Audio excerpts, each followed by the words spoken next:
Fish curry చేసే విధానం. ముందుగా కట్ చేసుకున్న టమాటా, ఉల్లిపాయలు, పచ్చిమిరపకాయలు, క్లీన్ చేసుకున్న ఫిష్ పీసెస్, ఇంకా అల్లం వెల్లుల్లి పేస్ట్. ఒక ప్యాన్లో 2 టేబుల్ స్పూన్ ఆయిల్ వేసుకోండి.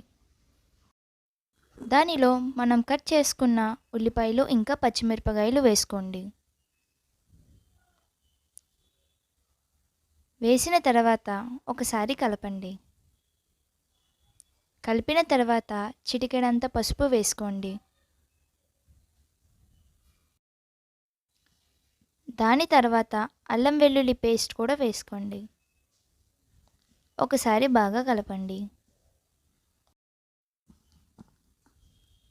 ఒక 2 నిమిషాల తర్వాత మనం కట్ చేసుకున్న టమాటాలు కూడా వేసుకోండి. వేసిన తర్వాత ఒకసారి కలపండి.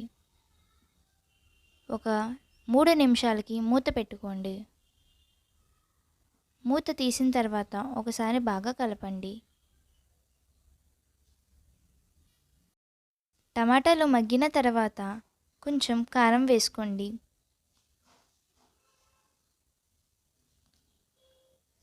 ఒకసారి కలపండి. ఒక 3 నిమిషాలకి మూత పెట్టుకోండి. 3 నిమిషాల తర్వాత మూత తీసి ఒకసారి కలపండి.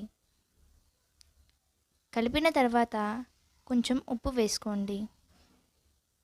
ఒకసారి బాగా కలపండి. కలిపిన తర్వాత మనం క్లీన్ చేసుకున్న ఫిష్ పీసెస్ వేసుకోండి.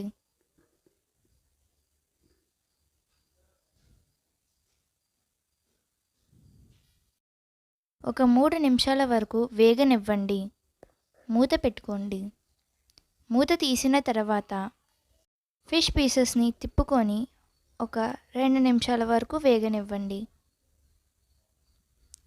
మూత పెట్టుకోండి. మూత తీసిన తర్వాత చింతపండు రసం కూడా వేసుకోండి.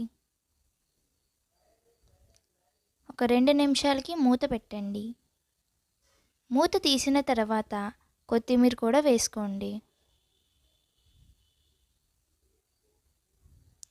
ఒక 5 నిమిషాల తర్వాత బాగా కలపండి. కొంచెం గరం మసాలా పౌడర్ కూడా వేసుకోండి.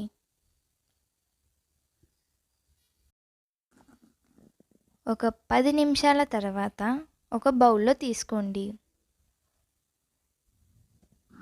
అంతే, మీ గుమగుమలాడే ఫిష్ కర్రీ రెడీ.